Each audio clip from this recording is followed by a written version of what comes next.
for another person who already accepted responsibility, so now they're responsible to continue that and to upkeep that, and therefore, since they had that responsibility, they have to continue, and they can't just say, okay, it's dangerous now, so therefore they're leaving the hospital, they're leaving the job as a police officer, as a fireman, or any other job.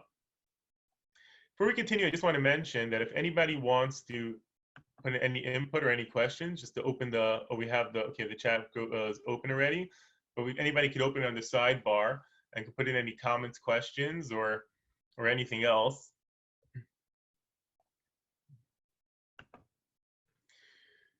Now there becomes another question. The question becomes, what about in the case, we just mentioned in a case where there's a risk to a person's life, in a case where there's a risk to a person's life, so then they have a responsibility, then they don't have a responsibility to save another person, they're allowed to. And that we mentioned came from the Chacham Tzvi and his question about somebody who was gonna either have his hand cut off or kill somebody else. We mentioned the responsibility of a communal worker that at the time that they're accepting the risk, at the time they're accepting the job, so therefore they're responsible at that point to help other people. And we talked about how we mentioned originally the background to the Haftarech HaKamecha, which is expanding our world and to include other people within our world. And we mentioned the idea that the way to get to that is through giving. And through giving, that creates the love by expanding ourselves in the way of giving our own property. So then we actually could increase our love for them. And on that point, there's actually an interesting point that I just wanted to mention on that second point that we spoke about, that through giving, that actually increases the love, that the mission of it says, that a person should acquire for themselves a friend. And if you look at it offhand, it looks very strange. Because is the Mishnah telling us we should buy people off to be our friend? Is that actually what our goal and our purpose, the way we go around it, is to buying friends, which means literally to acquire a friend? According to what we saw, the idea that we saw from this great sage in England, Rav Dessler, who lived after the World War II, it's very easy to understand this. Doesn't mean that we should give them things in order that we should now acquire them for ourselves and we bought a friend.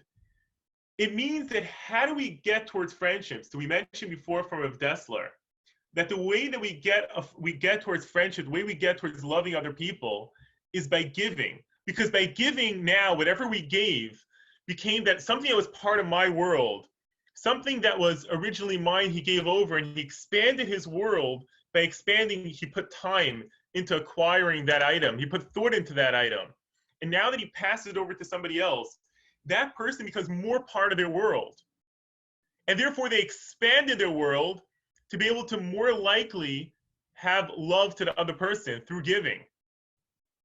And therefore, Kinei L'Chachaver means give something to somebody else, not that he should be my friend, but rather I'm giving to somebody else because now Kinei L'Chachaver, now I have more liking, I have more love towards him by the mere fact I gave him. Kinei L'Chachaver, now he became a chaver towards me, for somebody I expanded my world towards. So that's really the idea of a Kinei L'Chachaver. We're not buying somebody else. We're giving ourselves to them. Because by giving, that's how we expand love. By giving, that's how we expand our world, that it's not just as I was as a little tiny baby, that we wake up in the morning and we're blasting everybody's ears off because we want to eat no matter what the expense is to the other person. But now, as life goes on, as we give more, then we start expanding our world more to the people that we gave, and it becomes family, friends, people outside. That the more we give, the more Kinei L'Chachaver, the more we have that B'Haftarech HaKamecha to include more people. in continuation, we mentioned before about helping other people at the risk to our own life. What about, in general, what is the responsibility to help other people in a way that affects somebody? For instance, there's a big question now. People go to the supermarket, and there are many people that you go to many supermarkets you go to, and they're out of stock entirely in many items. We went to last week. We went to buy some machine matzah, and we wanted a specific brand that comes from Israel. And you knew that there was a store that had it. So I saw it in the store. We came back a day later. The shelves were cleared out of that item, which never happens before. People are going to Costco now to get other Pesach items, and they're entirely cleared out.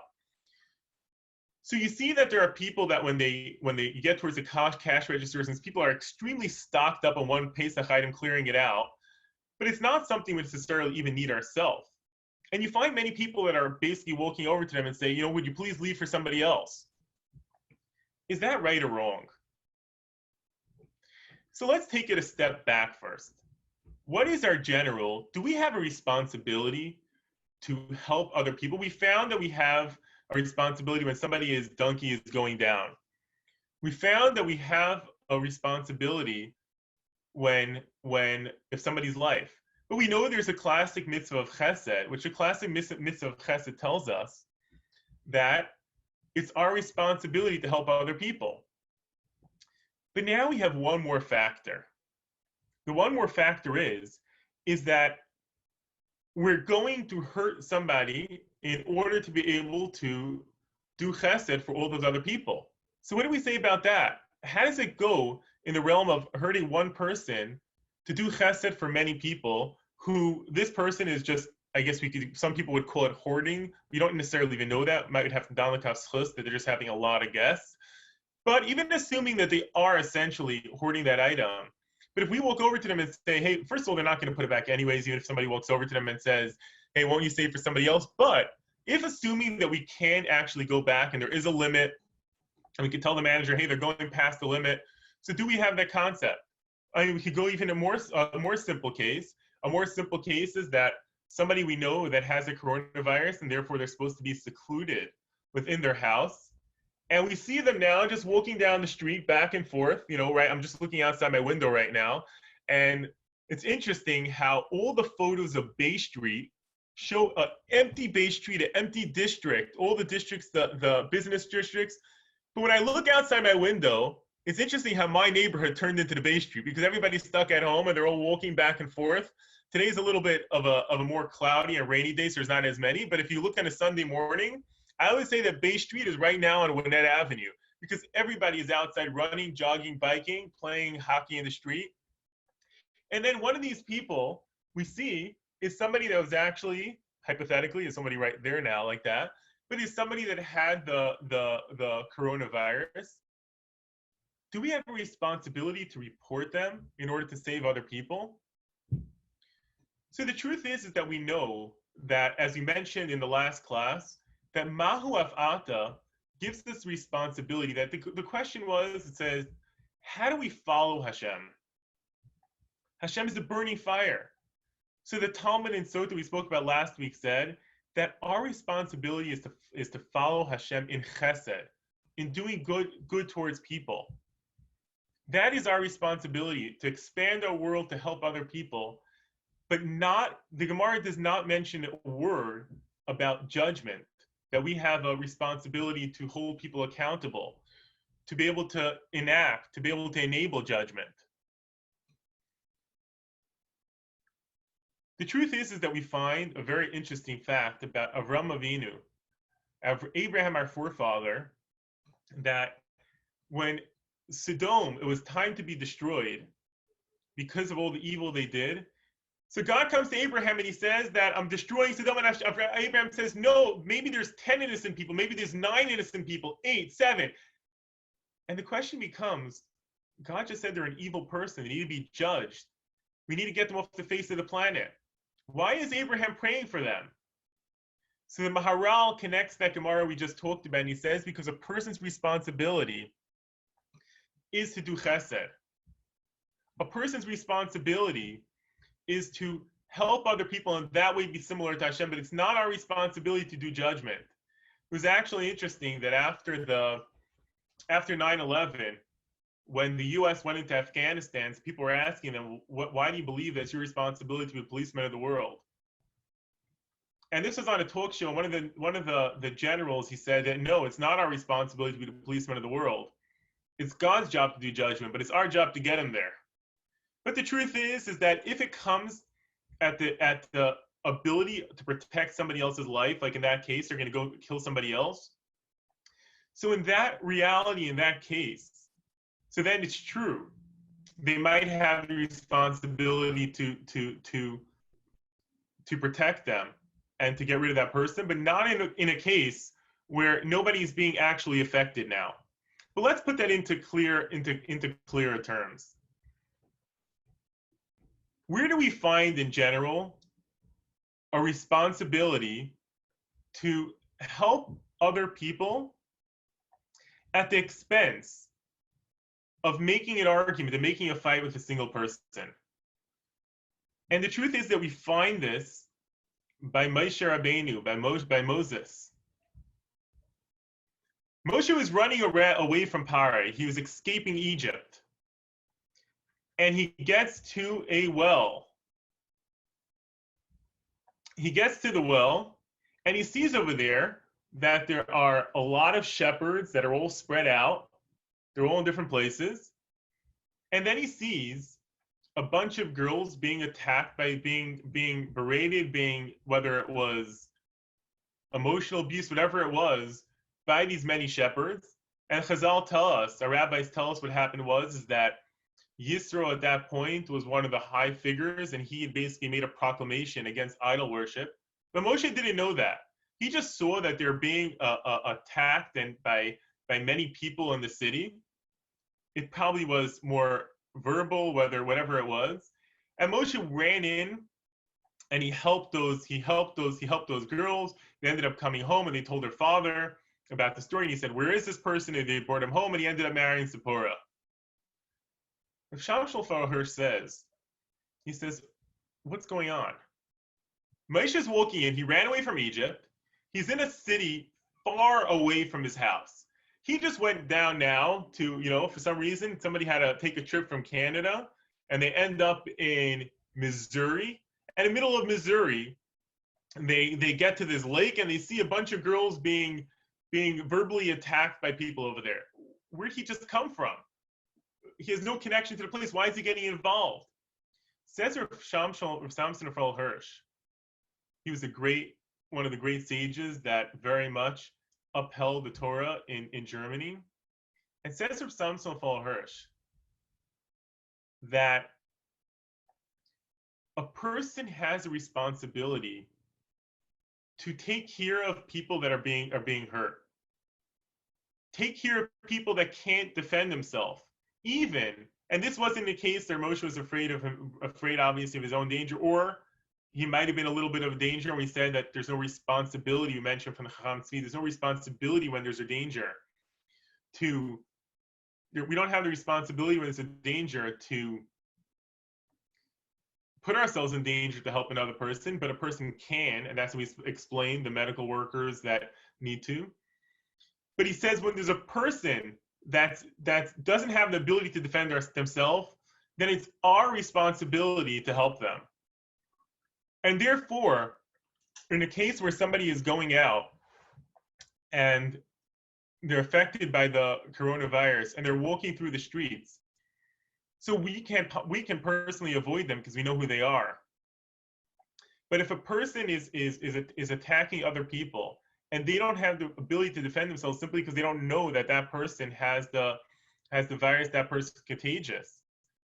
So therefore, the rabbi said that there is the ability to be able to tell the authorities, and this is many rabbis in Israel and other places said that, because essentially it becomes our responsibility to take care of people that can be hurt, take care of people that can be damaged or etc., and they don't have the ability to defend themselves. But do we take this back to the lady with the shopping cart in the supermarket do we say that that case also, in the same reality, we're going to say that now, hey, that's our responsibility to help other people, just like Moshe helped Zipporah. So since it's our responsibility, so maybe we should go over and braid all the people that took more groceries or anything else that hurts other people. There's an interesting story that answers this. This story is a story that was said over by many, many great sages by their Pesach Seder. It was said over from the Rav in Salem. He quoted this in the name of the Chassam Sofer, and actually the student of this rabbi in Salem, in a place in Europe. So he records this story that happened in his response that he published, and he quoted it over in the name of the Chassam Sofer, that the great Chassam Sofer, who lived essentially. He was from Frankfurt. He ended up moving more towards the around Budapest countryside. And he said Rav Nassim Adler, who was a great giant, used to say this over every year by his Pesach Seder also. It was one year that Rabbi Yonasan Eibshitz there was a point in history. They lived not long after Shabtai Tzvi. Shabtai Tzvi was one of the Messianic people that had said that he's the Messiah. And there was a lot of people that followed this in every generation. We all want and we all hope every day for Mashiach, for the Messiah to come. And there were always many hints at his imminent arrival, because it can happen. It can indefinitely happen that Mashiach could come at any time. However, many times when we put our hope into specific verses, so therefore it leads a lot of people to be down. For instance, after the 6-Day War, somebody came to Rabbi Yaakov Kamenetsky, and there were many people that brought many proofs that Mashiach was coming. And somebody came to Rabbi Yaakov Kamenetsky, and he said to Rabbi Yaakov Kamenetsky, he said, Rabbi, he said, I'm married to a non-Jew, and I want to end this marriage. Everything that I'm doing, I want to put on tefillin every day. I want to start keeping kosher, because I want to be able to join the Jewish nation when Mashiach comes entirely and be fully there. And Rabbi Yaakov said to him, he said, go home, do whatever you're doing. Mashiach is not coming. And his student asked him afterwards, he said, why are you telling him that? He's willing to just open check. So Rabbi Yaakov said, he said, because the strongest reality, the strongest connection that we have is the knowledge that Mashiach is going to be coming. The knowledge that we're just waiting for it. The knowledge that we're going to have a time where the whole nation is going to come to the land of Israel. We're going to all come together, and that's the basis. Kol Yisrael Yesham Chayok Olam Haba. Every single person in the Jewish nation has a part in Olam Haba, in the eternal world. But as long as we want to be part of it, as long as we know that Ani Mame B'Emunah Shlema, I believe with my whole heart that Mashiach will be coming. Instead of Yaakov Kamenetsky, he said, there's always signs of Mashiach to be coming, because he's always possible to be coming. He always can be coming when the time is ripe. When Mashiach should come, he will come at that time. But he said, in all likeliness, it might not happen. And he said, what happens if this person believes with his whole heart and whole soul that Mashiach is coming, and then essentially he doesn't come? This person is going to say, forget it. I'm not waiting for anymore. You see that he was supposed to come and he didn't come. Says Rav Yaakov, it's better for him to remain with the belief that Mashiach might be coming, rather than everything else that he's willing to give up now. And if he gives up all this now and then flips back and believes Mashiach is not coming, that will never be coming, that's way, way worse. And that's essentially what happened after Shabtai Tzvi came around in the world, that there were many, many people that essentially lost hope. They lost hope in Mashiach coming, because they said, look, all signs are pointing towards him, and it didn't happen. Rav Yaakov Emden, at that point, was a great sage, and Rav Yaakov Emden put a very strong anti to public mystical talks. And the reason is because in mysticism, that most people don't really have a connection. Not only most people, most lecturers don't have a connection to mysticism to really understand it. And if there'd be a few people we can name, the people that I know that are phenomenal in this talk, Rav Yaakov Hillel, Rav David Abu Chatzera, those are people that never give public talks. But this is something that if somebody claims to know what's going on in the world of mysticism, it's so easy to lead so many people on. And therefore, Rav Yaakov Emden had a strong stance, which that's what Rav Shabtai Tzvi did, a strong stance against this public mysticism. Rav Yonasan Eibshitz, on the other hand, Rav Yonasan Eibshitz was a great sage. That Rav Yonasan Eibshitz, essentially, most of his work, most of his responsa, most of his lectures dealt with that. And he held, and he was a great sage, and he definitely knew everything, understood everything down to the T. And there was a bitter debate between them. One year, it was soon after Pesach, and Rav Yonasan Eibshitz checks into an inn on his way from traveling from one place to another. And he sits down at the inn, and there are people on the table near him, and they're from actually Rav Yaakov Emden's town. And they're like, oh, that's the person he's talking about. And they assume that this person is an ignoramus, that doesn't really know much. And they started poking at him. They started saying lines at him, making fun of him. And they started very getting involved about he's just spouting all this strange and unknowledgeable mysticism. And if Yonasan Eibshitz turns to him and he says, I have a question. He says, maybe you guys could help me out with our question. And his question was as follows. So we have over here, all the way at the end of the Haggadah Shel Pesach. At the end of the Haggadah Shel Pesach, it's essentially the time when some people are going to sleep, and some people, they're singing the song of Chad Gadya. So it's probably not so clear, so I'll just go through it, how he went through it, and ask this question. So we'll read it from the English side, the song at the end of Nirtza that we read at the end of the Haggadah of Chad Gadya. So read it on the English side. It tells a story, and this is going to be his question. He says, in the story of Chad Gadya, there was a father, there was a man that bought a lamb for 2 zuz. A cat came and ate it, and then a dog came and bit the cat. A stick hit the dog. A fire came and burned the stick. The water put out the fire. A bull drank up the water. The sheichet came, he slaughtered the bull. The angel of death then killed the sheichet. And the Holy One, blessed as he slaughtered the angel of death. And that's basically how it goes through. And there are many explanations to explain what's going on in Chad Gadya. Many of them revolve around that Chad Gadya is a parable, is a hidden parable, and every aspect means different factors in the start of the world, from the Jewish nation, which is many places is called a lamb, many places is essentially referred to as a lamb.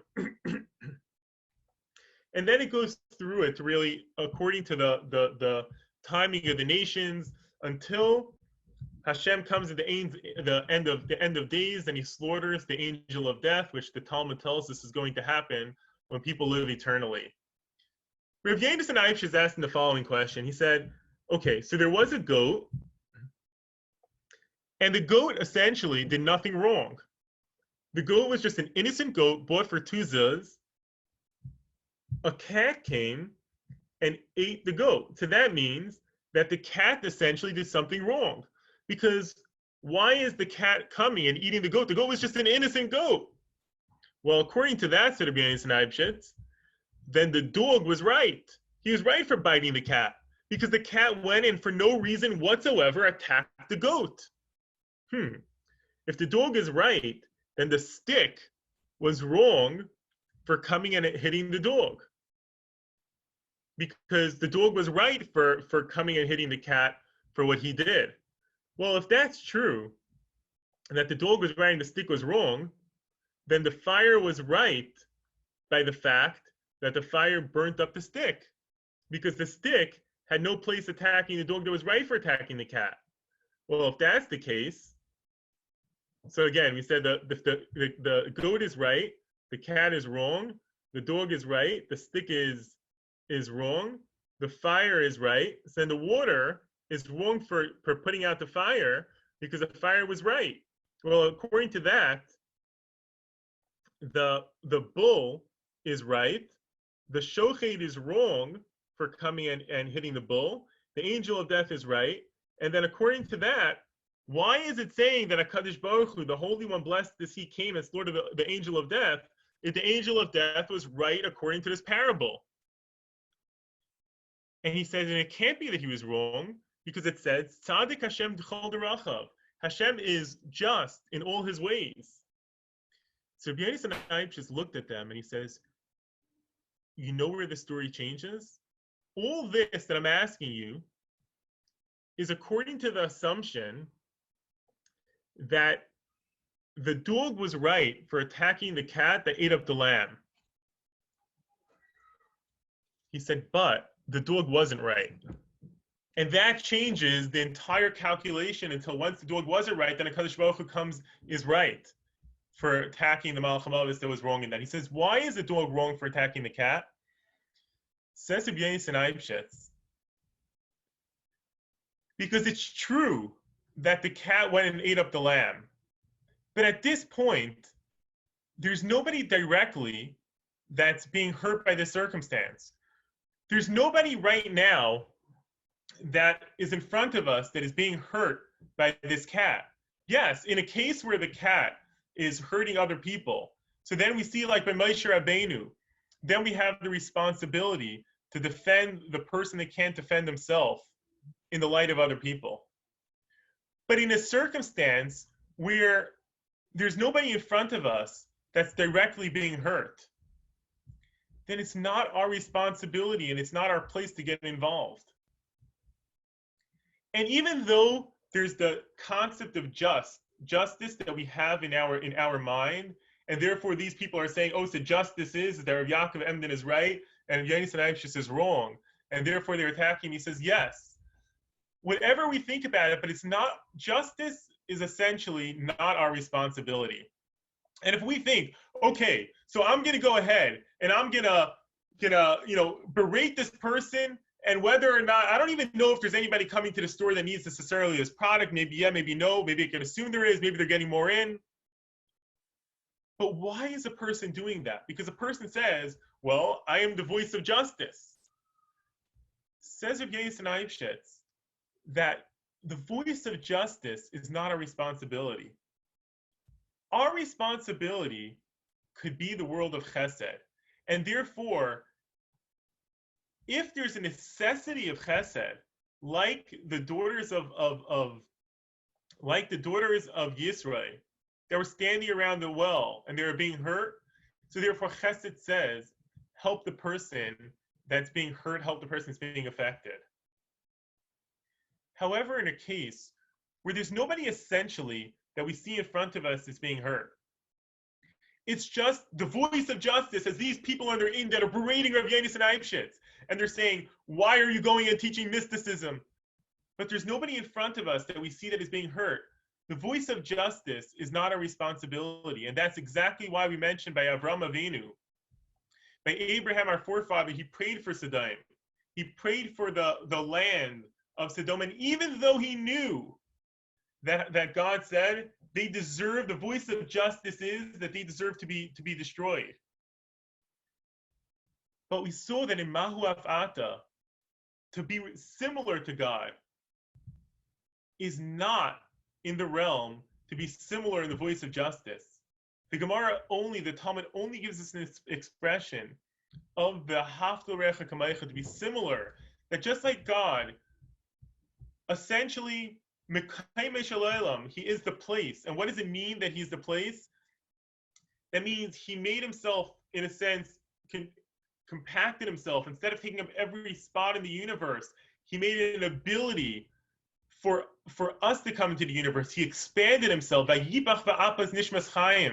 He blew into our mouths part of himself. He gave us part of himself. And the truth is, there's a big debate on this exact topic, that if you look in the Nefesh HaChaim, written by Rav Chaim Volozhin, who was a student of the Gaon of Vilna, so he says that once Hashem blew himself into our mouths, we are part of him kaviyachol, in a sense.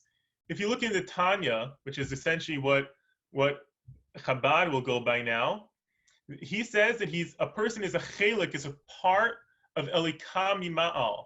A person has God, is essentially, there's godliness inside of us. And the fact that we could do chesed is because we're connecting to that reality of God that's inside of all of us. We all have this neshama, which is a part of godliness essentially.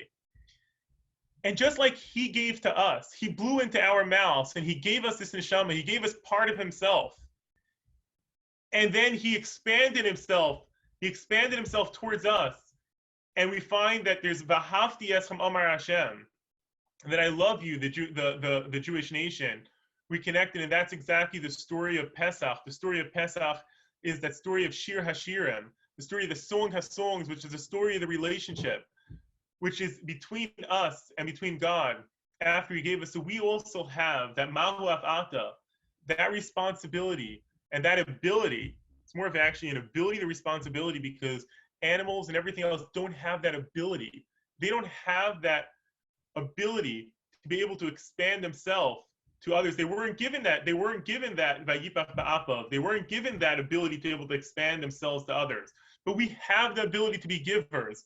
We have the ability to be able to expand ourselves. But that's where we need to use it. We need to use it for the similarity to God in order to expand ourselves. But not in the reality is that God does justice. But it's not our responsibility to do justice. So again, if somebody's going to be hurt, if there's somebody that with corona that's going outside, severe, as Chesed says, we have to help that person. But in reality, where it's not about Chesed right now, there's nobody in front of us, there's nobody directly that's being hurt. It's about simply judgment. Judgment is not our place. And therefore, our focus is, as much as we can, kinei l'chachaver, to be able to give towards others and be able to expand ourselves and to bring with love towards others. And in that way, to expand it more and more and more, and to also expand it towards heaven. If there's anybody that has any questions, we could definitely, we have another 5 minutes. And if not, then we could also, anybody, if they'd like, also can email any questions, or they can put it on now. But otherwise, everyone have a great week and a great future Shabbos in front of us. And I think there might be one more next Tuesday. So if we're going to actually, I think it's listed. So if it's actually listed, then we'll see everybody. Ezrat Hashem next Tuesday. Take care.